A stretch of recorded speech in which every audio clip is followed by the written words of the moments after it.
नमस्कार मित्रांनो, मी शिल्पा तुमचे स्वागत आहे माझ्या YouTube चॅनलवर। तर आज आपण बनवणार आहोत विदर्भाची खास सावजी पद्धतीने झणझणीत फणसाची भाजी। तर चला यासाठी साहित्य बघून घेऊ आपण। तर इथे मी फणस घेतलेला आहे। सुक्या मसाल्यांमध्ये तिखट, मीठ, जिरा पावडर, गरम मसाला, धने पावडर आणि हळद घेतलेली आहे।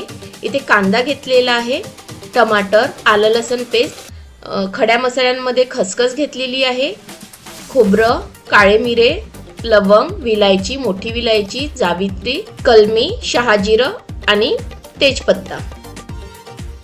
तर सर्वात आधी मी इथे फणस उकडून घेणार आहे। बघू शकता उकळीच्या पाण्यामध्ये फणस घालून घेतलेला आहे। मी धुवून घेतलेला आहे स्वच्छ 2-3 पाण्याने फणस इथे।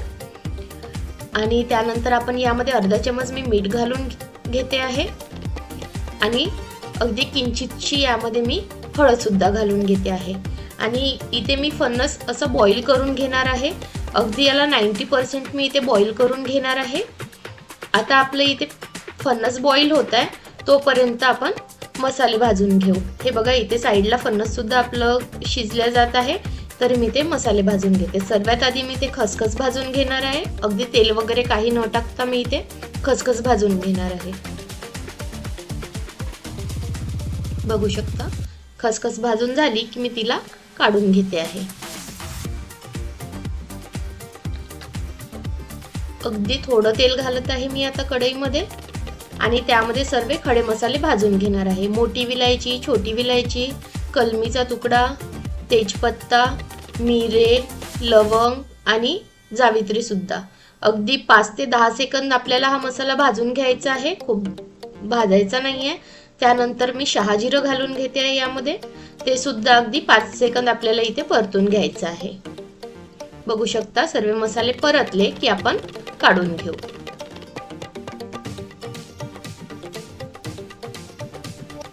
आता अगदी थोडं तेल टाकून मी यामध्ये खोबरं भाजून घेते आहे। खोबरं सुद्धा आपल्याला खरपूस रंगावर भाजून घ्यायचं आहे। बघू शकता खूप जाळायचं नाही आपल्याला खोबरं, नंतर ते भाजीमध्ये कडवट वाटते चव त्याची, त्यामुळे आपल्याला अगदी हलकं इथे खरपूस रंगावर खोबरं सुद्धा भाजून घ्यायचं आहे। खोबरं भाजून झालं की मी काढून घेते आहे। बघू शकता सर्व मसाले इथे भाजून तयार आहे। त्याच कढईमध्ये मी कांदा घालून घेतलेला आहे। एक मोठ्या आकाराचा इथे कांदा घेतलेला आहे मी। थोडं तेल टाकून आपण पुन्हा हा छान मसाल्यासाठी कांदा असा परतून घेऊ। आता इथे फणस पाहिजे तसं शिजलेलं आहे, अगदी 90% इथे फणस शिजलेला आहे।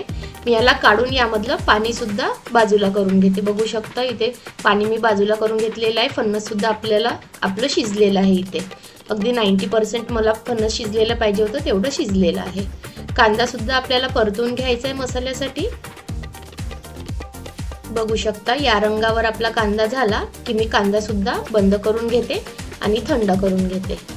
सर्व मसाले थंड झालं नंतरच आपल्याला याला मिक्सरला बारीक करून घ्यायचं आहे। सर्वात आधी मी हे खडे मसाले बारीक करून घेणार आहे आणि त्यानंतर यामध्ये कांदा घालून घेतलेला आहे, एक टोमॅटो घालून घेतलेला आहे आणि थोडी कोथिंबीर सुद्धा या मसाल्यामध्ये मी घालून घेणार आहे आणि याची छान अशी फाईन पेस्ट तयार करून घेणार आहे। बघू शकता आपल्या मसाल्याची छान पेस्ट तयार झालेली आहे। तर चला आपण भाजीला फोडणी घालू। तेल टाकून घेते आहे। थोडी सावजी पद्धतीने ही भाजी बनवणार आहे, त्यामुळे थोडं जास्तच तेल आपल्याला लागणार आहे। तेल गरम झालं की आपल्याला यामध्ये तेजपत्ता घालून घ्यायचा आहे आणि 2 चमच मी ते आलं लसूण पेस्ट घालून घेत आहे। आलं लसूण आणि कोथिंबीर घातलेली आहे मी या पेस्टमध्ये। छानपैकी ते आपल्याला ही आलं लसूण पेस्ट परतून घ्यायची आहे। बिलकुल याच्यामध्ये कच्चेपणा याचा जायसाठी आपल्याला ही परतून घ्यायची आहे। आलं लसूण पेस्ट परतली की यामध्ये मी सर्व सुखे मसाले घालून घेणार आहे। ते सुद्धा 1 मिनिट छानपैकी तेल सुटतपर्यंत आपल्याला परतून घ्यायचे आहे। बघू शकता छान मसाल्याला तेल सुटलं की आता आपल्याला यामध्ये मिक्सरला वाटलेला हा मसाला घालून घ्यायचा आहे। मस्तपैकी आपल्याला आता हा मसाला सुद्धा छान तेलामध्ये परतून घ्यायचा आहे तेल सुटतपर्यंत। अगदी 5 ते 7 मिनिट आपल्याला हा मसाला छान चालून याला तेल सुटतपर्यंत भाजून घ्यायचा आहे। बघू शकता छान कढईला तेल सुटत आहे, म्हणजे आपला मसाला व्यवस्थित इथे भाजला गेलेला आहे। 5 ते 7 मिनिट मी भाजलेला आहे हा मसाला। आता अगदी थोडं मी पाणी घालून घेणार आहे। मिक्सरच्या पॉटमधलंच मी पाणी घालून घेतलेलं आहे बघू शकता छानपैकी आता आपल्याला याला अगदी 2च मिनिटं मी प्लेट ठेवून तेल सुटण्यासाठी याला झाकून ठेवते आहे। बघू शकता 2 मिनिटांनंतर मसाले सुद्धा परतले आहे आणि किती छान आपल्या मसाल्याला तेल सुद्धा सुटलेलं आहे। त्यानंतर यामध्ये आपण हे शिजलेला आपलं फणस घालून घेऊ। अगदी हलक्या हलक्या हाताने आपल्याला याला मसाल्यामध्ये मिक्स करून घ्यायचं आहे। खूप असं दाबून दाबून नाही करायचं, अगदी हलक्या हाताने। आणि याला मी 5 मिनिटं छान मसाल्यामध्ये मुरू देणार आहे। 5 मिनिटांनंतर बघू शकतो आपण छानपैकी आपलं फणस सुद्धा मसाल्यामध्ये मुरलेला आहे आणि छान आपल्या मसाल्याला तेल सुद्धा सुटलेलं आहे। आता आपल्याला इथे उकळीचंच पाणी घालायचं आहे, थंड पाण्याचा आपल्याला मसाल्यांच्या भाज्यामध्ये वापर नाही करायचा आहे। आपल्याला रस्सा जेवढा पाहिजे तेवढा पाण्याचा वापर करायचा आहे। तुम्ही तुमच्या गरजेनुसार पाण्याचा वापर करा।